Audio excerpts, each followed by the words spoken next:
ये आकाशवाणी रायपुर है। प्रादेशिक समाचार बुलेटिन के साथ मैं दीप्ति चंद्रा।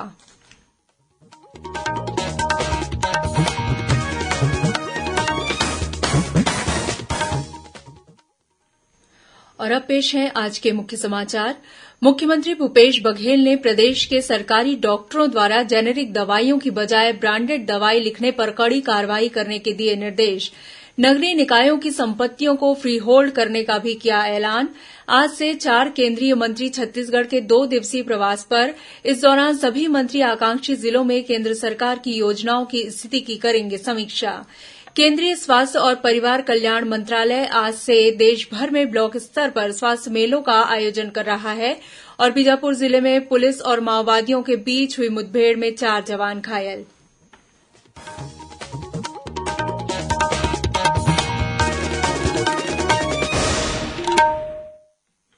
अब समाचार विस्तार से।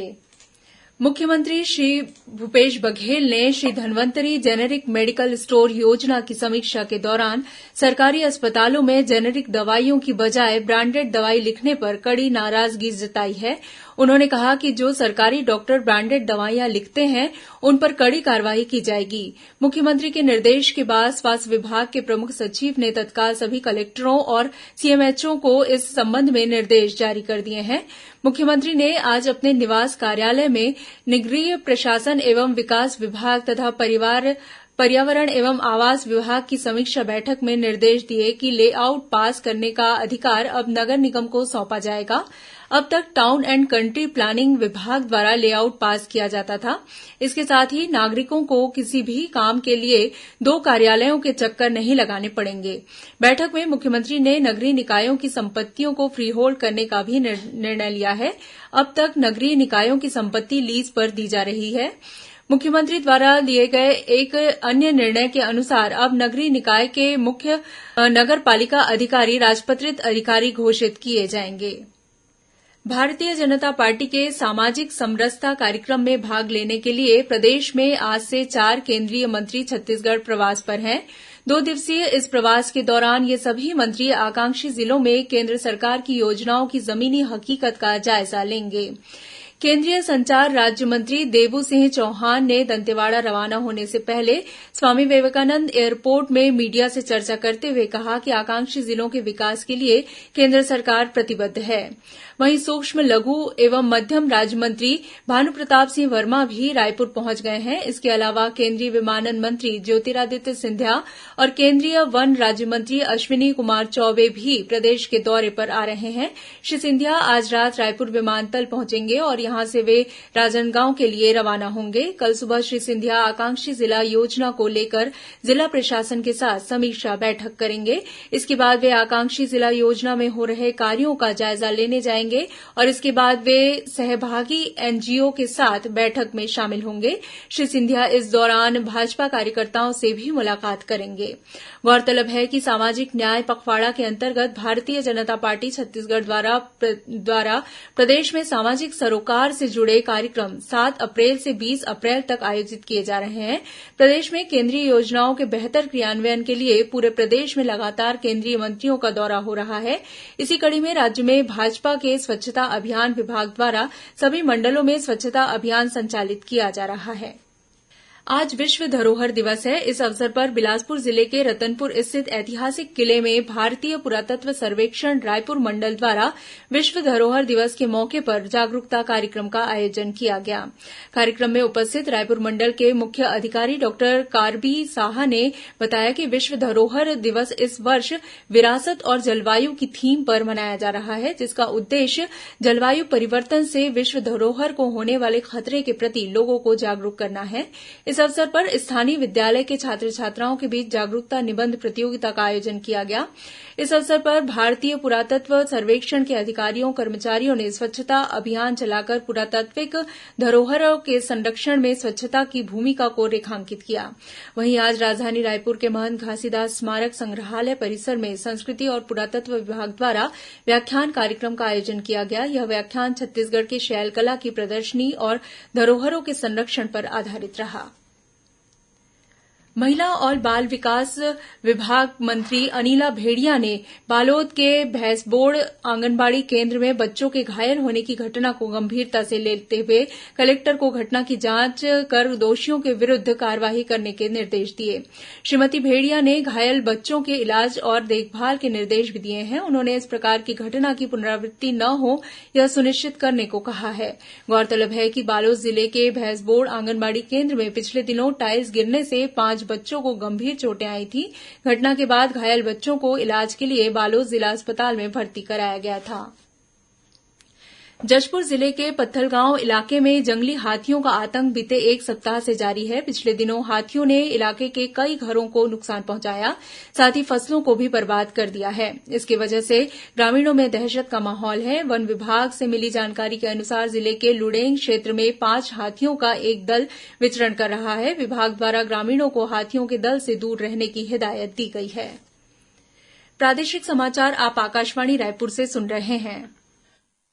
छत्तीसगढ़ की खबरों से है आपका वास्ता और खबरों की विश्वसनीयता से है हमारा वास्ता। आकाशवाणी समाचार रायपुर के प्रादेशिक समाचार बुलेटिन के साथ ही हमारे समसामयिक कार्यक्रम आप रेडियो के अलावा अपने मोबाइल पर भी सुन सकते हैं। आकाशवाणी समाचार फेसबुक, ट्विटर और यूट्यूब पर भी उपलब्ध है। हमारा Facebook page Chhattisgarh news on AIR, Twitter handle CGAIR news और हमारा यूट्यूब चैनल है छत्तीसगढ़ AIR न्यूज। तो अब रेडियो के साथ ही आपके मोबाइल के जरिए भी हम पहुंच रहे हैं आप तक। छत्तीसगढ़ की हर खबर के लिए सुनते रहिए आकाशवाणी समाचार। और अब आगे बढ़ते हैं बाकी के समाचारों की ओर। केंद्रीय स्वास्थ्य और परिवार कल्याण मंत्रालय आज से देशभर में ब्लॉक स्तर पर स्वास्थ्य मेलों का आयोजन कर रहा है। इन मेलों का आयोजन 1 लाख से अधिक आयुष्मान भारत स्वास्थ्य और आरोग्य केंद्रों में किया जाएगा। इनका आयोजन सभी राज्य और केंद्र शासित प्रदेश तथा शिक्षा, महिला और बाल विकास, सूचना और प्रसारण, पंचायती राज तथा आयुष मंत्रालय के साथ मिलकर कर रहे हैं। आकाशवाणी समाचार के साथ विशेष भेंट में स्वास्थ्य और परिवार कल्याण मंत्री मनसुख मांडविया ने कहा कि ब्लॉक स्तर पर इन मेलों को आजादी का अमृत महोत्सव के अंतर्गत आयोजित किया जा रहा है। इनका उद्देश्य आयुष्मान भारत स्वास्थ्य और आरोग्य केंद्रों तथा फोन पर परामर्श जैसी सुविधाओं के बारे में जागरूकता बढ़ाना है। भाजपा सांसद सुनील सोनी ने कहा है कि केंद्र सरकार हर साल राज्य की आय से अधिक राशि छत्तीसगढ़ को दे रही है। उन्होंने कहा कि केंद्र सरकार द्वारा राज्य को जो राशि दी जाती है वह राशि पिछले 3 वर्ष में कांग्रेस शासन में राज्य की कुल आय से अधिक रही है। गौरतलब है कि राज्य की कांग्रेस सरकार ने केंद्र द्वारा मिले बजट में छत्तीसगढ़ के हिस्से में कटौती करने का आरोप लगाया था।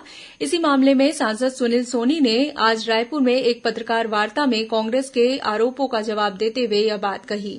उन्होंने कहा कि इस वर्ष के केंद्रीय बजट में केंद्र सरकार ने राज्यों के विकास के लिए 2,92,000 करोड़ रुपए की राशि अलग से पूंजीगत व्यय के लिए आवंटित की है, जिसमें से 8,000 करोड़ रुपए का अतिरिक्त लाभ छत्तीसगढ़ को मिलने जा रहा है। श्री सोनी ने यह भी कहा है कि केंद्र से मिलने वाली ग्रांट में प्रतिवर्ष 9% की वृद्धि हो रही है और पहले से छत्तीसगढ़ को केंद्र से 178% राशि ज्यादा मिल रही है। बीजापुर जिले में बीती रात पुलिस और माओवादियों के बीच हुई मुठभेड़ में 4 जवान घायल हो गए हैं। गंभीर रूप से घायल 2 जवानों को रायपुर रेफर किया गया है। वहीं 2 अन्य जवानों का बीजापुर जिला अस्पताल में इलाज चल रहा है। मिली जानकारी के अनुसार यह घटना जिले के कुटरू थाना क्षेत्र के अंतर्गत दरभा कैंप की है, जहां बीती रात करीब 11 बजे माओवादियों ने सुरक्षा बलों के कैंप पर फायरिंग शुरू कर दी थी। जवाबी कार्रवाई करते हुए जवानों ने भी माओवादियों पर फायरिंग की। इसके बाद माओवादी भाग निकले। इस मुठभेड़ में पुलिस के 4 जवान घायल हो गए हैं। इनमें से 2 जवान गंभीर रूप से घायल हुए हैं, जिन्हें रायपुर के अस्पताल में भर्ती कराया गया है। इस बीच बीजापुर जिले में पुलिस ने आज 8 माओवादियों को गिरफ्तार किया है। पुलिस के मुताबिक ये माओवादी मेंगा पेंटा और बरगापारा के बीच आगजनी की घटना में शामिल थे। इधर सुकमा जिले के कोलाईगुड़ा इलाके में माओवादियों ने एक ग्रामीण की हत्या कर दी है। पुलिस अधीक्षक सुनील शर्मा ने बताया कि मृतक ग्रामीण कई वर्षों से तेलंगाना राज्य में रह रहा था। कुछ दिन पहले अपने रिश्तेदार के यहां आया हुआ था। इस दौरान माओवादियों ने इस घटना को अंजाम दिया। राजधानी रायपुर में कल 19 अप्रैल से 3 दिवसीय राष्ट्रीय जनजातीय साहित्य महोत्सव का आयोजन किया जाएगा। पंडित दीनदयाल उपाध्याय ऑडिटोरियम में आयोजित इस महोत्सव का शुभारंभ मुख्यमंत्री भूपेश बघेल करेंगे। आदिम जाति अनुसंधान और प्रशिक्षण संस्थान द्वारा आयोजित इस महोत्सव में प्रदेश के विभिन्न अंचलों के जनजातीय समुदाय के संबंधित व्यक्तियों, समाज प्रमुखों और साहित्यकारों को आमंत्रित किया गया है। इस दौरान सांस्कृतिक कार्यक्रम भी होंगे। इसमें बस्तर बैंड का प्रदर्शन और जनजातीय नृत्य मुख्य आकर्षण होगा। साथ ही चित्रकला प्रतियोगिता भी होगी। इसके अलावा पुस्तक मेला और विभिन्न विभागों की प्रदर्शनी लगाई जाएगी। और अब पेश है मौसम का हाल। अगले 24 घंटों के दौरान प्रदेश में 1-2 स्थानों पर हल्की वर्षा होने और गरज चमक के साथ छींटे पड़ने की संभावना है। हालांकि प्रदेश में अधिकतम और न्यूनतम तापमान में विशेष परिवर्तन होने की संभावना नहीं है। मौसम विभाग के अनुसार प्रदेश के उत्तर में पश्चिम और दक्षिण छत्तीसगढ़ में दक्षिणी हवा का आगमन बना हुआ है। इसके असर से दक्षिण छत्तीसगढ़ के कुछ जगहों पर वर्षा होने की संभावना है। अब कुछ अन्य खबरें संक्षेप में। केंद्रीय कृषि मंत्री नरेंद्र सिंह तोमर ने आज नई दिल्ली में एक समारोह में पौध संरक्षण विभाग के 2 ऑनलाइन पोर्टल कीटनाशक व्यापक पंजीकरण CROP और संयंत्र संगरोध प्रबंधन प्रणाली PQMS का उद्घाटन किया। आजादी के अमृत महोत्सव के आइकॉनिक वीक सम्मेलन में कोंडागांव के जिला पंचायत अध्यक्ष देवचंद मातलाद शामिल हुए। यह सम्मेलन नई दिल्ली के विज्ञान भवन में 11 से 17 अप्रैल तक आयोजित की गई थी। नया रायपुर में एक शासकीय कर्मचारी ने आज मंत्रालय भवन के 6वें मंजिल से कूदकर आत्महत्या कर ली। मृतक कर्मचारी PHE विभाग में पदस्थ था। आत्महत्या के कारणों का पता नहीं चल पाया है। पुलिस मामले की जांच कर रही है। और दुर्ग भिलाई क्षेत्र में दोपहिया वाहन चोरी करने के मामले में 3 आरोपियों को गिरफ्तार किया गया है। पुलिस ने आरोपियों से पूछताछ कर करीब 17 मोटरसाइकिल बरामद किए हैं, जिनकी कीमत लगभग 12 लाख रुपए बताई जा रही है। अंत में मुख्य समाचार एक बार फिर। मुख्यमंत्री भूपेश बघेल ने प्रदेश के सरकारी डॉक्टरों द्वारा जेनेरिक दवाइयों की बजाय ब्रांडेड दवाई लिखने पर कड़ी कार्रवाई करने के दिए निर्देश। नगरीय निकायों की संपत्तियों को फ्री होल्ड करने का भी किया ऐलान। आज से 4 केंद्रीय मंत्री छत्तीसगढ़ के 2 दिवसीय प्रवास पर। इस दौरान सभी मंत्री आकांक्षी जिलों में केंद्र सरकार की योजनाओं की स्थिति की करेंगे समीक्षा। केंद्रीय स्वास्थ्य और परिवार कल्याण मंत्रालय आज से देश भर में ब्लॉक स्तर पर स्वास्थ्य मेलों का आयोजन कर रहा है। और बीजापुर जिले में पुलिस और माओवादियों के बीच हुई मुठभेड़ में 4 जवान घायल। इसी के साथ प्रादेशिक समाचार बुलेटिन समाप्त हुआ। नमस्कार।